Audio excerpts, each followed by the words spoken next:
In 1985, a magazine article slapped him with the infamous Brat Pack label, and Andrew McCarthy has said it almost wrecked his career. He was the dream guy of the eights, the sensitive one, the safe choice, the romantic lead in movies like Pretty in Pink. But behind the camera, things were messy. He was drinking too much, struggling to connect with people, and constantly feeling like a fraud. Then in the early 2000s, he did something completely unexpected, something far away from Hollywood.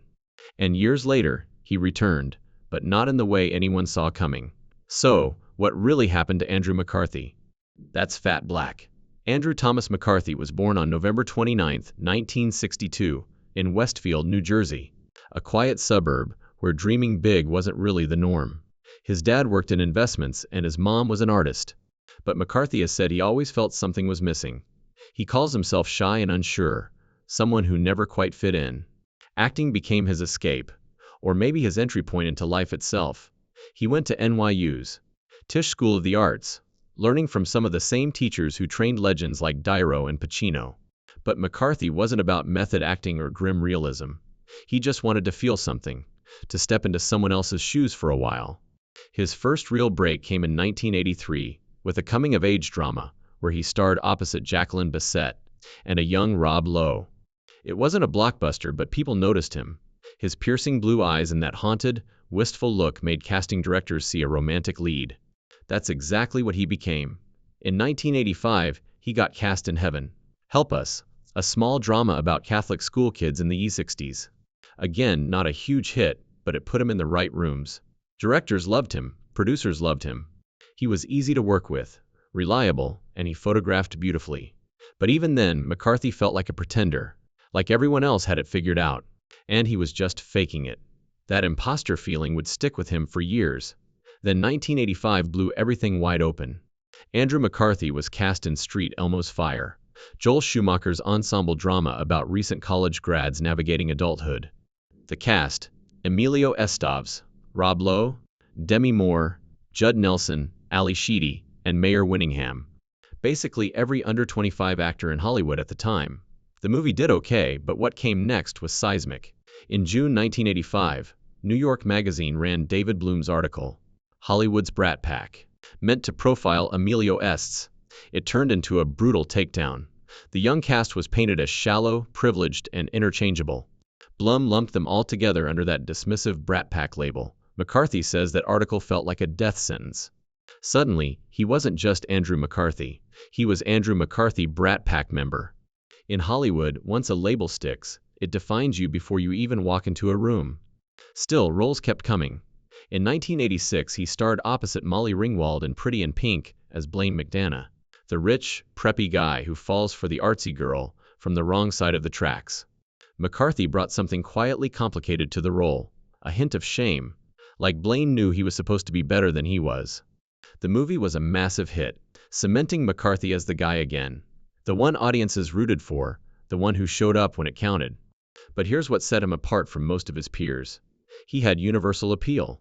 While other actors usually drew either the girls or the guys, McCarthy was for everyone. Rob Lowe had that untouchable golden boy vibe that made him a teen idol, but a lot of guys found him hard to relate to. McCarthy, though, had this chill, almost self-deprecating energy that made him easy to like. He wasn't the coolest guy in the room, but he didn't try to be, and that made him magnetic. Women saw him as sweet and romantic, while guys saw him as just a regular dude, someone they could hang out with or call a friend. He didn't come off as full of himself. He seemed uncertain, even a little awkward. And in a decade full of over-the-top personalities and big egos, that made him stand out. Then came Less Than Zero in 1987, and everything shifted. Based on Bret Easton Ellis's novel, it was a dark, nihilistic glimpse into the lives of rich Latins spiraling into drugs and self-destruction. McCarthy played Clay, a college student who returns home to find his best friend, played by Robert Downey Jr., addicted to cocaine and selling himself to pay off debts. It was the most stripped-down, vulnerable performance McCarthy had ever given, and he said it was the most honest one too. By that point, he was drinking heavily himself, not quite at Downey's level, but enough to understand the emptiness of the character. Critics dismissed the movie as glossy and too Hollywood, but McCarthy knew the truth of that numbness. It wasn't acting, it was reality. Later that same year, he starred in Mannequin, a romantic comedy about a guy who falls in love with a storm mannequin that comes to life. It was ridiculous, campy, and over the top, but pure fun.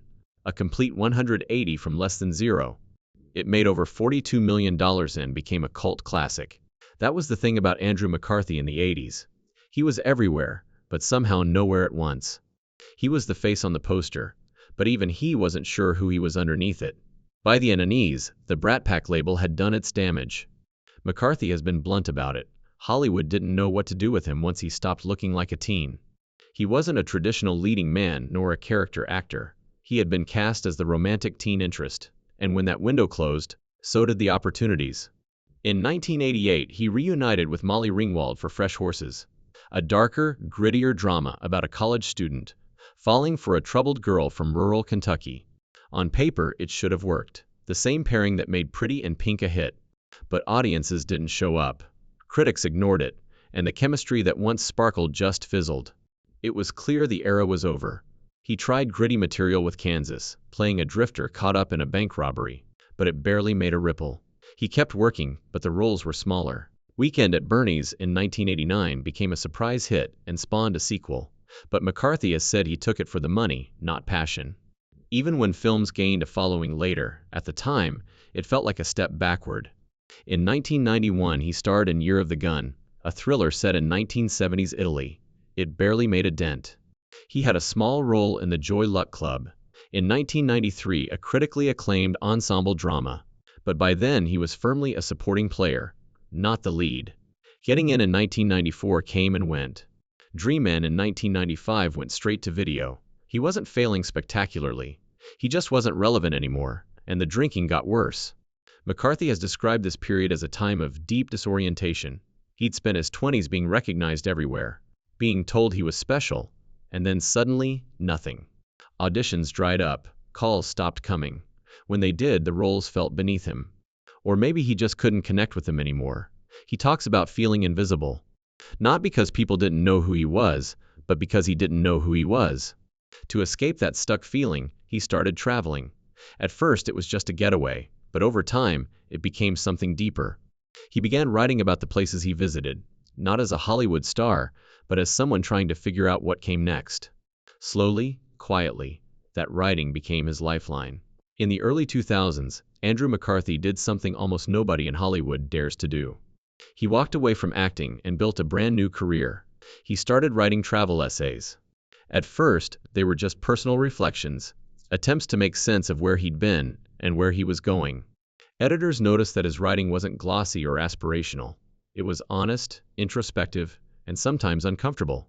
He wrote about getting lost, about being alone, about the gap between who you are and who you thought you'd be.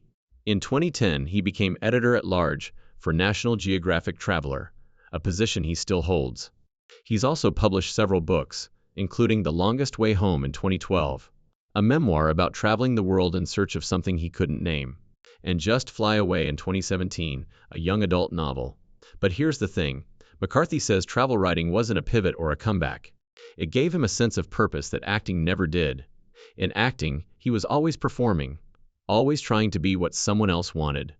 But in writing, he could just be. Around the same time, he also started directing mostly TV, not feature films. Shows like Gossip Girl, Orange is the New Black, The Blacklist, Grace and Frankie, Dead to Me, dozens of episodes across dozens of shows. He says he loves directing because it's not about being seen. It's about shaping a story, collaborating, and crafting something meaningful. McCarthy didn't need fame anymore. He just needed to feel useful. His personal life has been shaped by love and by avoidance.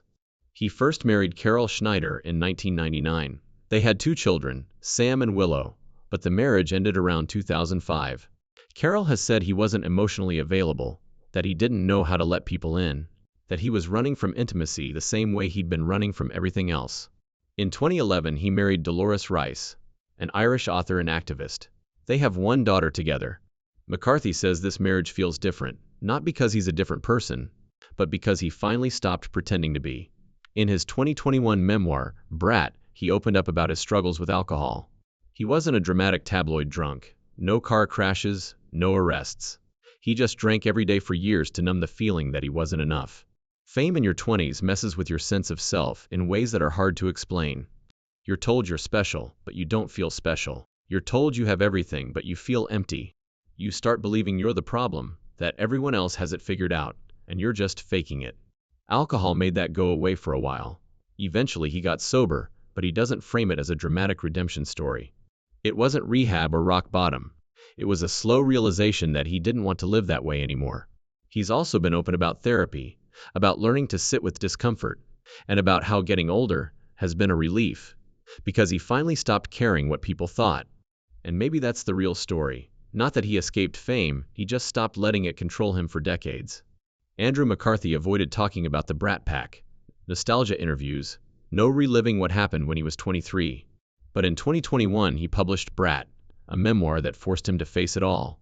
The book is raw, self-critical, and deeply reflective. But apparently that wasn't enough. In 2024, McCarthy went even further, directing Brats, a Hulu documentary that reunited the surviving Brat Pack members.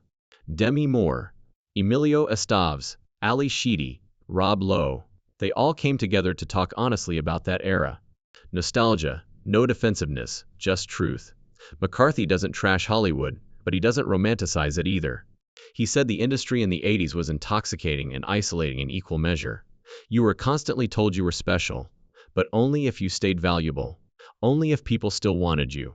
He's talked about how transactional it all felt, how relationships were built on utility, and how quickly people moved on once you stopped being useful. Yet he's also grateful. That roller coaster of fame, then obscurity, then something completely different, taught him that identity can't come from other people's validation. It has to come from somewhere deeper. He's still in the industry, but now it's on his terms.